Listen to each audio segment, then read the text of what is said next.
Namaskaram, Bhagavad Gita, chapter 6, Sloka 19. In this sloka, Bhagavan says, just like a lamp in a windless place does not flicker. This state is comparable to the yogi having controlled the mind who engages his self in yoga. So in this sloka, Bhagavan explain the meditator's mind, and he compares the meditator's mind with a lamp in a windless place. Imagine it is in the corner of a room where we don't have wind. The flame goes on without any flickering. So that is very natural because there is no disturbance, there is no wind. So the lamp can continue. You can find the flame continuously goes on. This is compared with the mind of a yogi. The yogi's mind is like a lamp which burns continuously in the place where there is no wind. Our mind is fickle by nature. We get easily distracted, and our mind has a nature of wavering, and it goes after the objects, that is sense objects. So it listens to the senses, so it is fickle. So how to control mind? That is what Bhagavan says in this chapter, how meditation to be conducted and how to prepare ourselves and how to prepare our mind for that, how to keep our surrounding for meditation. What is the outcome of meditation? This is what Bhagavan has been explaining in this chapter. So here he says how a mind should be. So the mind should not have any other thoughts. The mind should not be after the sense organs. The mind should not go after the material world. So it should be detached from material world. So there will not be desire. So here the desires and wind are compared. When there is absence of wind, the lamp burns continuously. When there is absence of desires, the mind of a person, mind of a yogi, is without any disturbance. There is nothing other than God in his mind. There is no other thought. There is no other thought of material world. So the thoughts only disturb our mind. Even though we do not see the object, but the thoughts of what we hear, thoughts of what we see, thoughts of what we feel, all this come to our mind and disturb us. So the mind gets it gets swayed. So it is not under our control. The yogi's mind is under control. So how is it possible for him that he does not have desires? So without desires, like how without wind the flame of a lamp goes on without flickering, here without desire the yogi's mind is under control and has thoughts of only God. So he thinks of only Atma. And when yogi's mind is enthralled in union with God, so it becomes sheltered against the winds of desire. His mind is under control by power of devotion. Devotion is the basic cause. So when it is possible only out of devotion. So with the power of devotion, he is able to bring his mind under control, and he is able to remove the desires of the material world, and he keeps only the thoughts of God, the rupas of God, the namas of God, the namavali of God, the nama sankirtanam of God. So only these thoughts go in his mind, so he is not disturbed. Like a lamp is without any disturbances, is able to concentrate on meditation. And Atma, which has got, which is illuminated, that gives its light to the person. So he is able to concentrate on meditation with the knowledge and the light of Atma. So we are with Atma, we are in the thoughts of Atma and Paramatma. So the light of Atma, Atma has got its own illumination and it is spreading out that light to us. So the light is spread throughout our body. So we get that knowledge, and with that we are able to concentrate only on Paramatma. And we are able to control our mind. So this is the power of meditation on God. So this is how yogi is able to control his mind, and his mind is like a lamp in a windless place. The lamp goes on burning without flickering.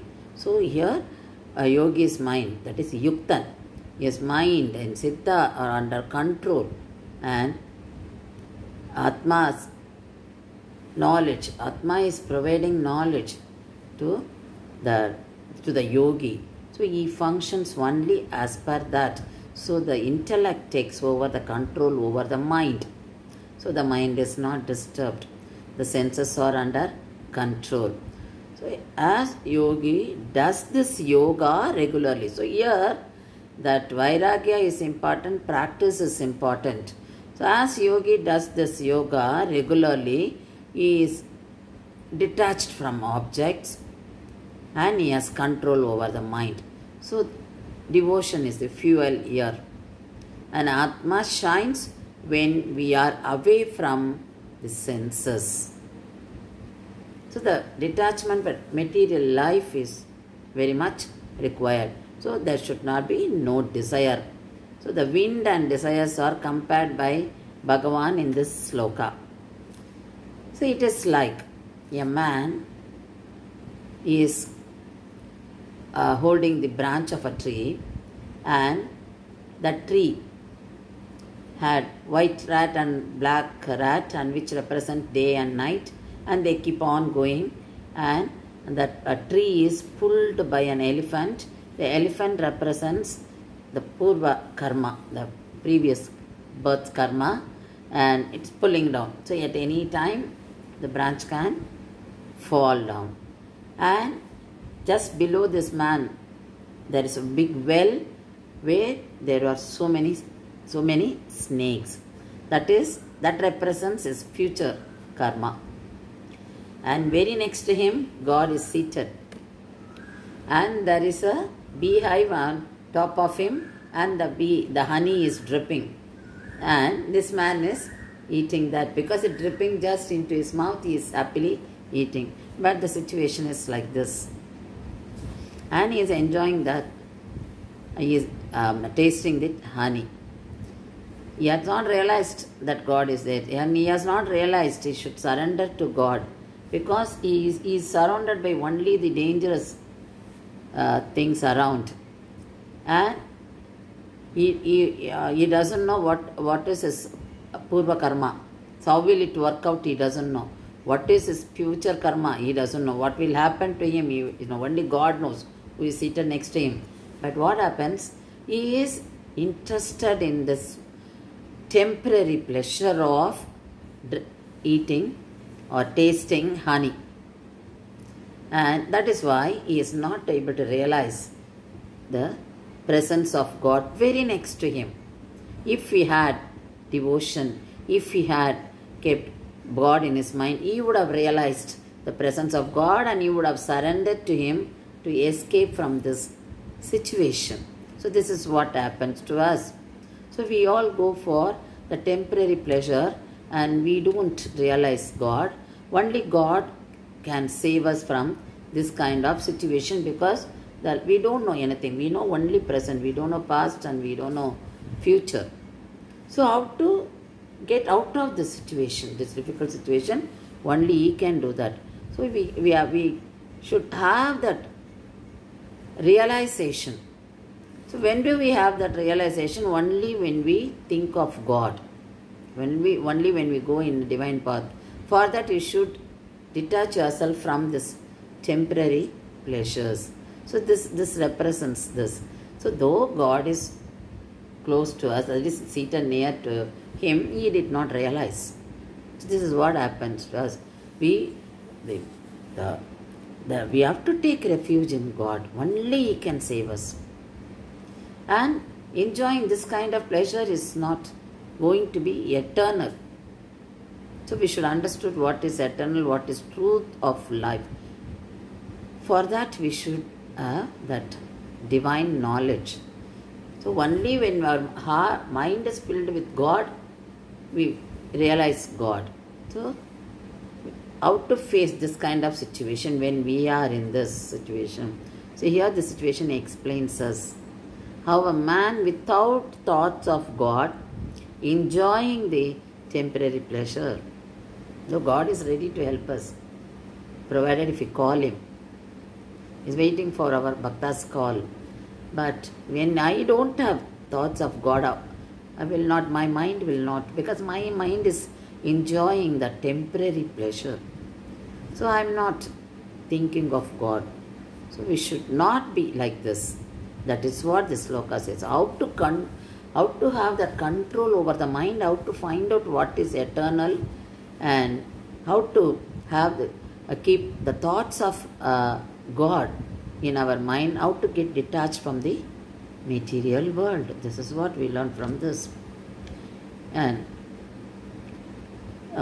Tukharam, who was known for his bhakti, devotion, once he was doing meditation along the banks of river Ganga, and he was singing to a person was moving by that side, and he was looking at Tukharam because he was in deep meditation.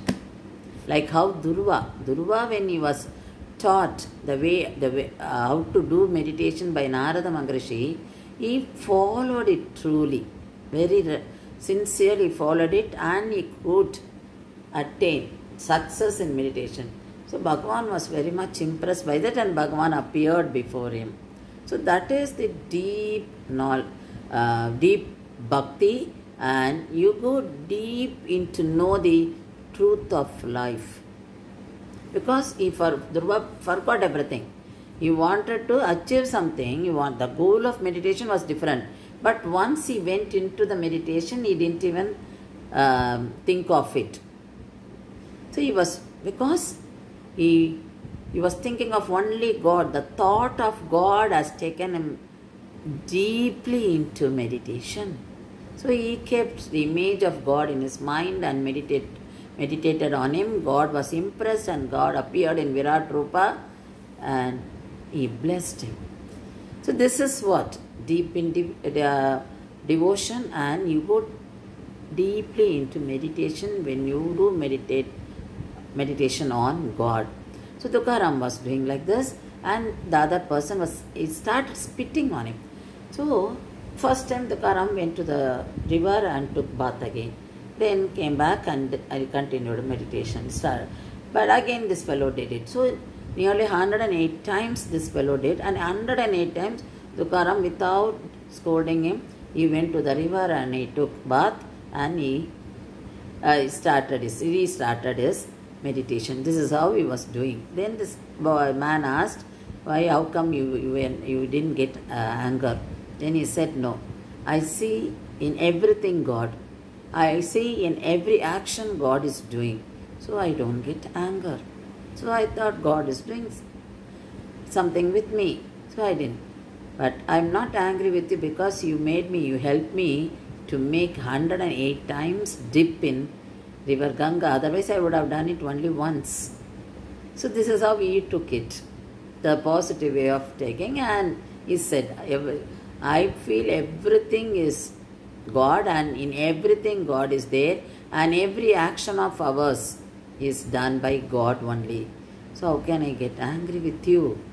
So this is how our approach to be, because He is Sarva Vyapi, only He is making us function. He has given us body, but what He wants to do, that is, what this is up to, like our, it is, whatever we do, it is as per our karma we are doing. So, it has to happen. And we see it in God. Okay, God makes me do this. So, you do not get perturbed by that. So, there's another small story where a young man called Manu, he was walking and he used to do meditation very deeply. That he was a great devotee, and he was walking through a village and he found some of the scholars sitting there and they were arguing. The argument was about, when they were under the tree, a bird flew and a fruit fell down. So they were, each one was saying this is because of gravitation, one was saying no, these two are different actions not connected to each other. Then one said because the bird flew, the fruit from the tree fell down, and each one was saying yes, what I said is only correct, I am the wisest. So the argument went on like that. Then the young man interfered and he told them, see, all the actions are actions of God and you are all wasting time. That happened. The bird flew and the fruit fell down, and he washed that fruit and he cut into pieces and he offered to the God and he distributed it as prasadam. So he said everything is done by God. And you are talking about what has happened, and it is not as per your perception. It is as per God's will. So everything is happening as per His will. So there's no point in wasting time. So you are wasting your present. That has happened in the past, so you cannot make any changes in that. So instead of talking about it, you meditate on God and sing Nama Sankirtana or chant sloka. So this young man advised them to do meditation, so that when you do meditation on God, you understand that all actions are done by God. He is the cause for what all happening around us. So there will not be this ego clash. Everyone has got ego. So you are all clashing with each other by your own statement. But it is not happening. So it is only as per God's will happening, and He is the maker and He is the conductor. So these stories help us to understand this sloka much better. And there are two pasurams by Tirumashai Alvar in Tiruchandavratam. And this we have, the pasurams convey the meaning of how we should meditate, and on whom we meditate is the is the area where we have to concentrate more. So kadai பொருள்தான் கண்ணன் திருவயிற்றினுள்ள உதைப்பளவு போது போக்கின்றி வதைப்பொருள்தான் வாய்ந்த குணத்து படாதது அடைமினோ ஆய்ந்த குணத்தான் அடி. This is one of the pasurams from Nanmagan Tiruvantadi by Tirumashai Alvar. So in this pasuram he says, whatever is created in the world, everything is functioning as per the wish of God. Only He is making it happen. So let's understand that, and let's learn His divine qualities of Bhagavan Narayanan, and let us talk about His Tiru Kalyana Gunangal and surrender to Him. Take refuge in His lotus feet. So everything is happening only as per His wish, and if you don't believe in this, there is no use in doing anything. So Alvar explains very clearly in this the power of God, and He is the only one who controls all, because everyone on the world is created by Him. So let us take refuge, let us surrender to Him. So through this pasuram we understand this, There is one more pasuram where we explains Illara Mallil Turavara Millennum Chol Aramallanavum Chollalla Nallarama Vanavum Nal Veda Matavamum Naranane Yavadu Eden Denbarar. That means everything is Narayanan. Everything is Bhagavan Narayanan. Vedam, Bhagavan, Vedam is Bhagavan Narayanan only. So he is in everything. So let's believe that. If you do not believe in that, there is no point in talking about it. So no one can say this is not right. That is what Alvar says in this. So if one proverb may say, if one has not had a family life, he cannot be a sage. But that is not dharma. Good dharma, 4 Vedas, tapas, are all only God, Narayanan himself. Who can say this is not right? This is what Alvar explains in this. So, we should understand that whether we follow Karma Yoga, Jnana Marga, Bhakti Marga, we should understand that Bhagavan is in everything. Nama Sankirtana and whatever we do, all dharmas, Bhagavan is in this, Bhagavan is in Vedas. So let's understand that. Let's realize everything is Bhagavan. Then do all this dharmas, only then it will have effect. Only then we can reach his lotus feet. So the meanings of purpose of living is beautifully explained by Alvar in these pasurams, and explains the meaning of sloka, because Alvar lived the way Bhagavan said in the Bhagavad Gita. So let's follow that.